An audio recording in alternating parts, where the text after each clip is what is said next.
This is the story, the fantastically true story, of Herbert A. Philbrick, who for 9 frightening years did lead 3 lives. Average citizen, high-level member of the Communist Party, and counter-spy for the Federal Bureau of Investigation. For obvious reasons, the names, dates, and places have been changed, but the story is based on fact.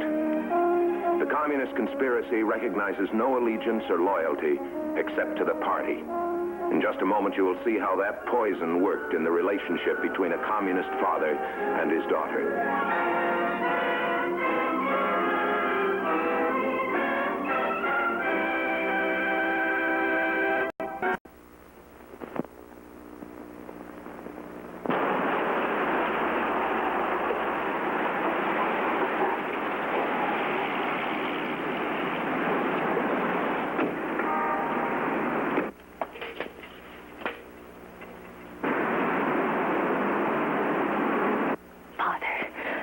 Don't come in. Go away.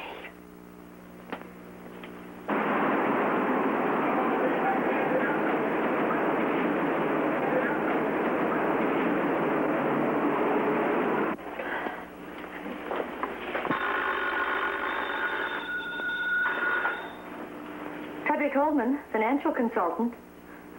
No, I'm sorry, Mr. Holman is out of the city. You're welcome. Father, I thought you'd at least respect our emergency signal. I couldn't believe it when I saw you down there. Didn't you get my wire on the train? Conspiratorial nonsense, Sarah. I'm in no danger. No danger? Have you seen the paper? Not this one, no. Committee bears Reds and Institute. The spokesman for the State Senate Committee revealed today that the Institute for Inter-American Affairs, which has its main office in this city, is a communist front. This organization, he said, has over the years carried on a vicious propaganda campaign south of our borders and has recklessly misused money contributed by prominent citizens. Why don't they mind their own business? Well, actually, this is due to happen a long time ago. I warned the comrades they're too bold in the Institute. Are you criticizing the party leaders? Perhaps. They're not gods.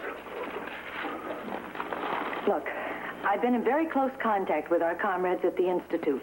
The way the questioning is going, the probe will dig much deeper into other party fronts, most of which you've raised money for. Are you suggesting, my dear, that I would tell the committee everything? Exactly. Well, for an old man, my dear, I have an unreasoning love of life and freedom. Frederick Holman? Yes? Oh. Very well. I'll notify him when he contacts me. No, he hasn't come in yet. The Institute again. The committee is issuing a subpoena for you. You can't let yourself be subpoenaed. The party has got to decide your course of action first. Well, we'll notify the party, of course. Have you notified the party that you've hidden papers where I've never been able to find them? Papers that should have been destroyed already? That's as much for your protection as mine. Only a traitor needs that kind of protection. But we've been doing dangerous work. It could be called grand larceny. But the evidence I've saved against others in the party will keep them from making us scapegoats at least. The duty of every communist is to be sacrificed in case of need. But Sarah, you're my daughter.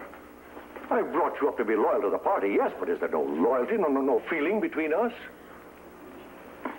The party comes first before any personal consideration. But you're making a mistake, my dear.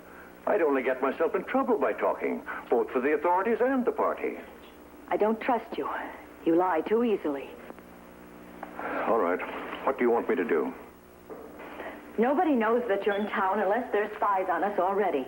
I've made reservations for you at the Brompton Plaza under the name of Arthur Larson. You go there and stay.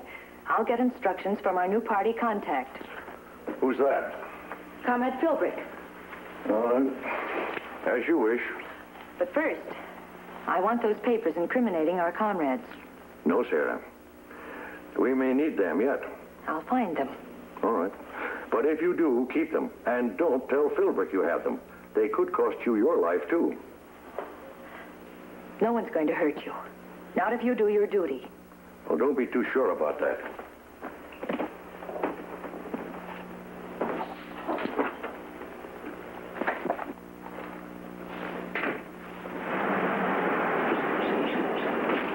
What I don't understand is why you're so afraid for your father to testify. He can just claim to have been duped by the communists like all the other non-party members of the Institute. You're new as our contact, Comrade Philbrick. If I dared, I'd have gone to the district headquarters myself. I've already reported my father as a possible deviationist. What? Are you shocked at his deviationism? Or am I reporting him? Well, there's no greater sin against the party. Sometimes I've even thought that he was a compromiser, a Trotskyite, or even a socialist. A socialist? I've had to go along with his ideas because the party found him useful. What do you suggest now? Be sure you're at your house tonight in case I want to get in touch with you. Is that safe? Well, if the Senate committee agents are watching your house, it'll be to keep an eye on your father. I'll be calling on you as an advertising prospect. As you think best. You'll never understand these people. She hates her father. A communist isn't even safe from his own family.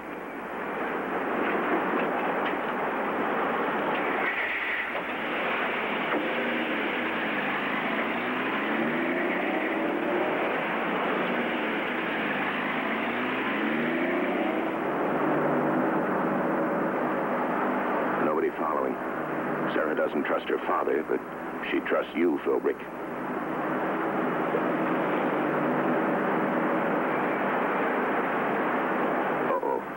You spoke too soon. There's a tail now.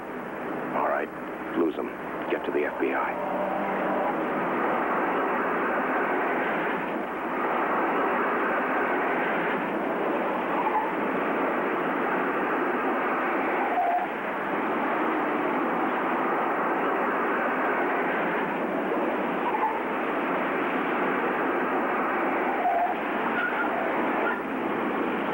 You did it, Philbrick. The turn before last fooled him. I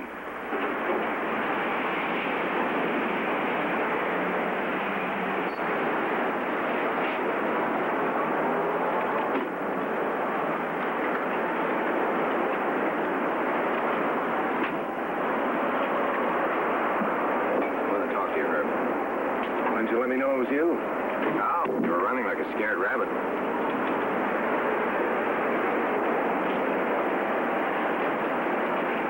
Just on my way to contact you. I know.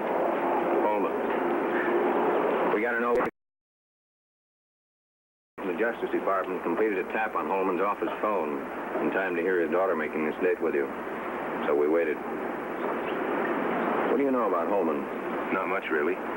His daughter, Sarah, is scared to death that he'll talk. Apparently, he was connected with all these fronts. That's right. We only recently got onto him. Seems he's the local commie financial wizard. Dreams up all these fancy schemes for gouging money out of infiltrated organizations. He knows where all the bodies are buried. You'd like him to talk then, huh? You bet we would.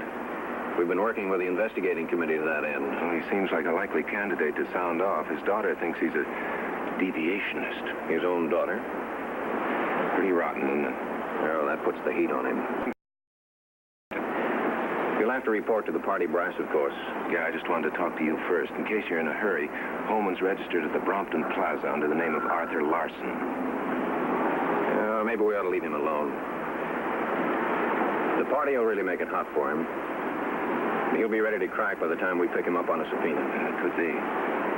Still, the party might figure out some way to do away with our witness. How close do you think you can stick to this, Herb? I don't know. I'll try and keep an eye on him for you. Fine. Here's a phone number where you can reach me fast. You can use it direct. See you later. Yeah.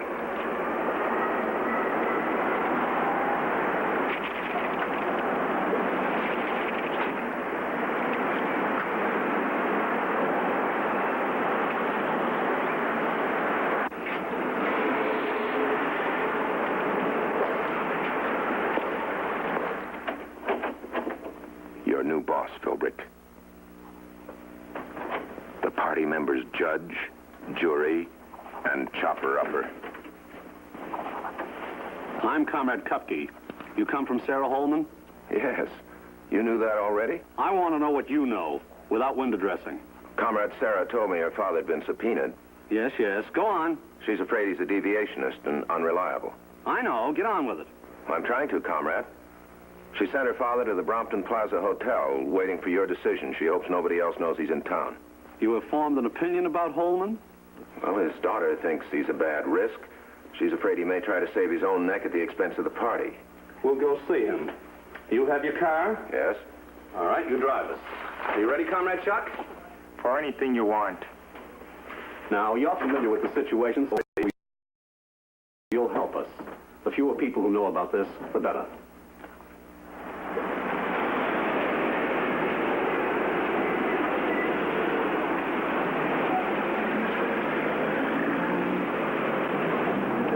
Chuck is late. He's a good man, but a slow mind. We are very nervous, comrades. It's not my favorite entertainment, waiting to see if a man lives or dies. You'll get used to it. You shouldn't think of Holman as a human being, but as a possible traitor. Guess I got too much imagination. He's not there. Never checked in at all. That does it, Philbrick. They'll have to get Holman now. You think Comrade Sarah's at home? I told her to be there. Take us to her.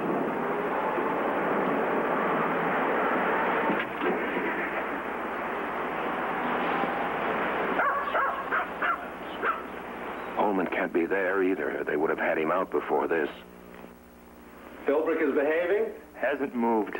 He'll serve our purpose. Now let's go over what's going to happen to you in the next few days.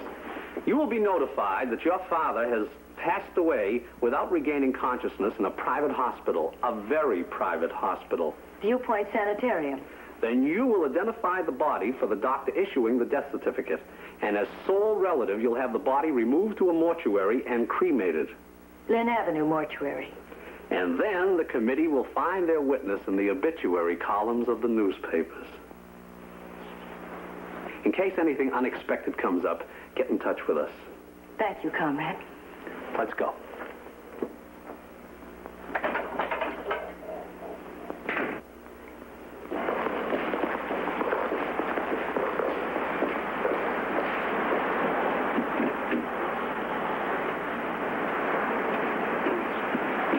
Back to my office, comrade. What happened? Nothing that need concern you, but if it'll lessen your anxiety, I can tell you the situation is well in hand. Now obey orders. Sure, comrade, well in hand. A hand that's closing around the throat of Frederick Holman.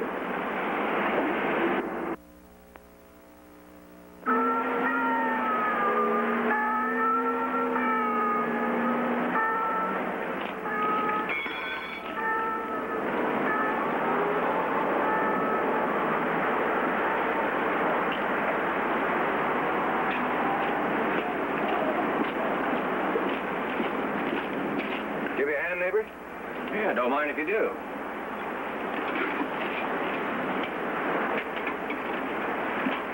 After all, I let the air out so I could talk to you. You go to church without your wife? Well, she took the kids over to her sister's for the weekend. Committee witness dies. Subpoenaed man succumbs to heart attack. What subpoena? Asked daughter. Well, that's lovely news for a Sunday morning, isn't it? Yeah, we've checked this thing out, Herb, and it just doesn't add up. What? We haven't been able to find a trace of Holman, and I doubt if your commie pals have had any better luck. It's quite possible he isn't dead at all. Who died then? People die every day in big cities. Did Kupke go so far as to phony up a fake funeral? He knows that Holman won't talk unless he's forced to. And what better way to take the committee heat off of him than to make it appear that the witness is dead? Boy, if you're right, Holman's really going to be in a spot when Kupke finally catches up to him. We'll find him first if he's alive. You still seeing Sarah this afternoon? Yeah, at the office. We're going through the files to take out anything that involves the party. Kupke doesn't trust her anymore. He thinks she's wavering. We'd better call off the man we had watching her. Even the best tale can make a suspect wary. So if you don't mind taking over. I'll call you as soon as we're through.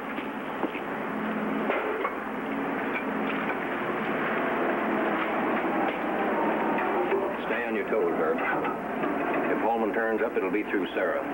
Blood's thicker than water. Thanks, neighbor.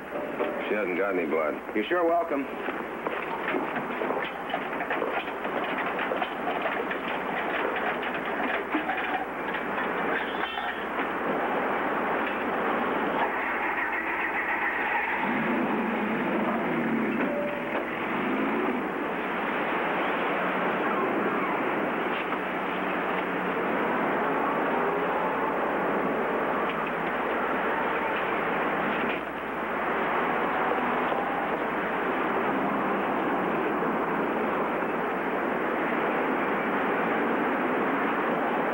He doesn't trust you either, Philbrick. He made Sarah pick up Chuck.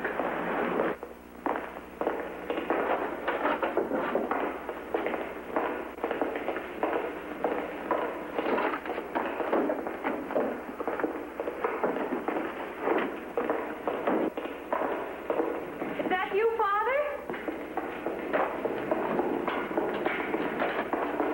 Father, don't run. You won't be hurt.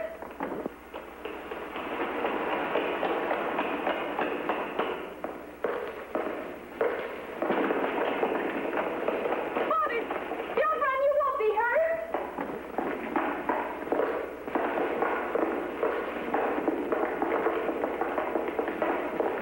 Why didn't you stop him?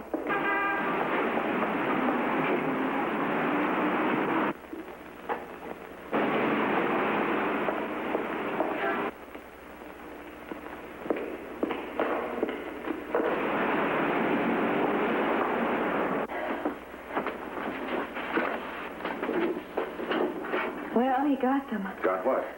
The papers he hid. The evidence against the comrades we've been working with. Why'd you leave the keys in your car? I didn't. Did Father? Oh, that's right. He's got his own keys. He sure has. We better find him quick.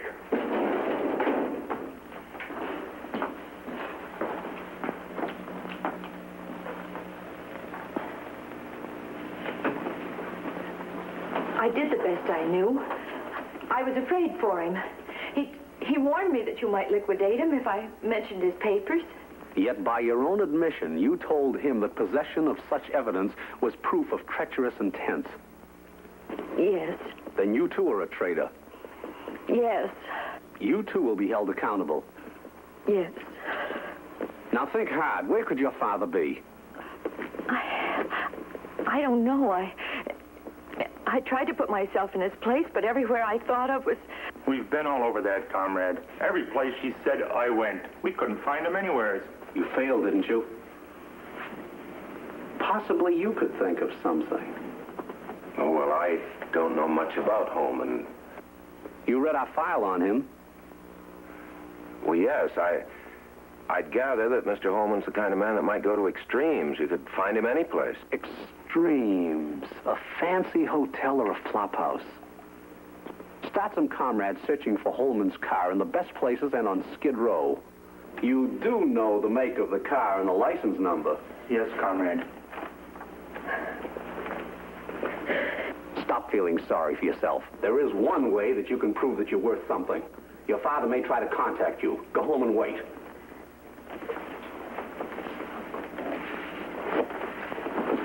You go with her. Stay with her. If Holman is there, keep him there. If he calls, find out where he is. Now you can go, both of you.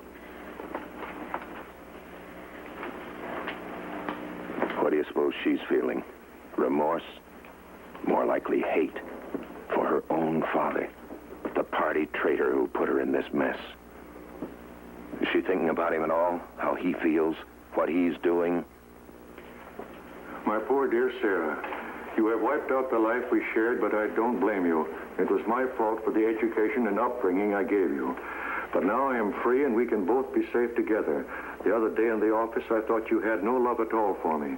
Today I learned that I was wrong. You do care for your father. Let me come for you, or let us meet somewhere. Oh, no, there isn't time. I've got to risk it and telephone.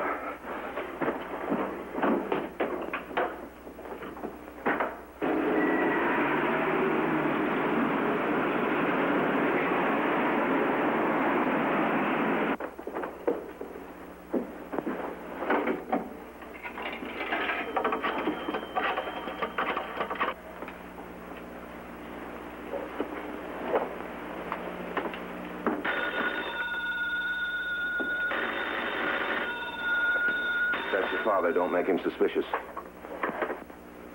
Hello? Yes, I'm alone.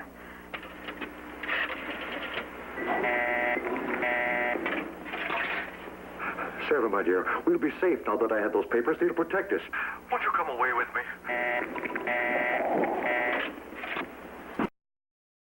Oh, Father, it's hopeless. We can never go away together. We can never be free. Find out where he is. Father, they're here. Don't worry about me. Go away. They'll kill you. Hello. Hello. Quick thinking, comrade.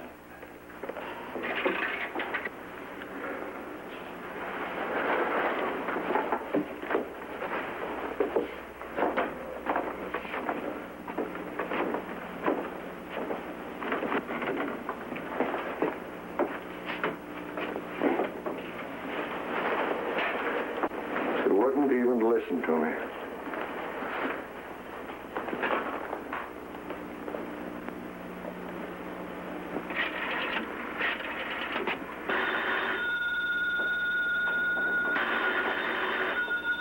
Answer it. No. Answer it. I don't care what you do to me. I won't. Hello? Yes, this is Kupke. 3rd Street and Devon Avenue. See if you can find out exactly where he is, if you can. We'll meet you. Okay. I came here because we didn't trust you. I gave this phone number to our comrades downtown. They found the car. Leave her alone. You take her to Comrade Norma. She won't bother us anymore. I know the kind. You come with me. We have work for which you are well fitted.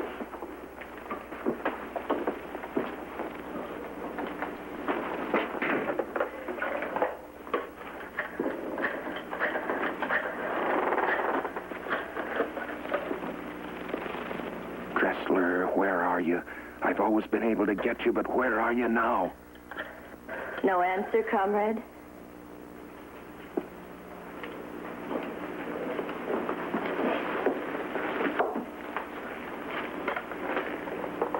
There's no answer for me either. That was your last chance to keep Holman in the land of the living, Philbrick. Dressler, why weren't you there?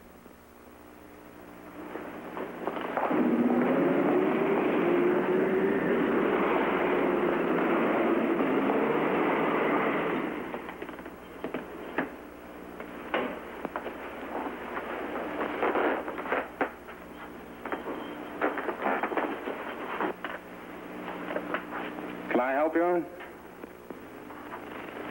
I must have the wrong room. Just a minute. Who are you? Sorry to have bothered you. Sergeant Carter, 8th Precinct. Do you mind?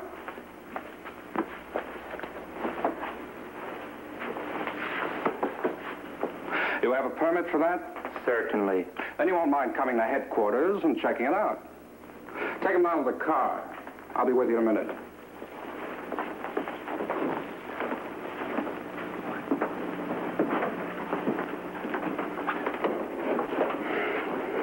Thanks for your cooperation, Carter. With Holman in custody and willing to testify? That about wraps it up? Yep. Did you get a look at their faces when they saw me instead of Holman? They meant business, those two. That wiretap on Holman's home phone really paid off. And the investigating committee revealed this afternoon that Frederick Holman, financial brain of the Communist Party, will testify at tomorrow's session for the 3rd time. More important disclosures are expected. The next news is at 10 o'clock. Sorry we had to be out when you called the other night, Herb, but we couldn't be in 2 places at once. Hope we didn't upset you too much. That's okay. The only thing I can't understand is why I don't get used to it. I'll let you in on a little secret, Herb. I don't get used to it either.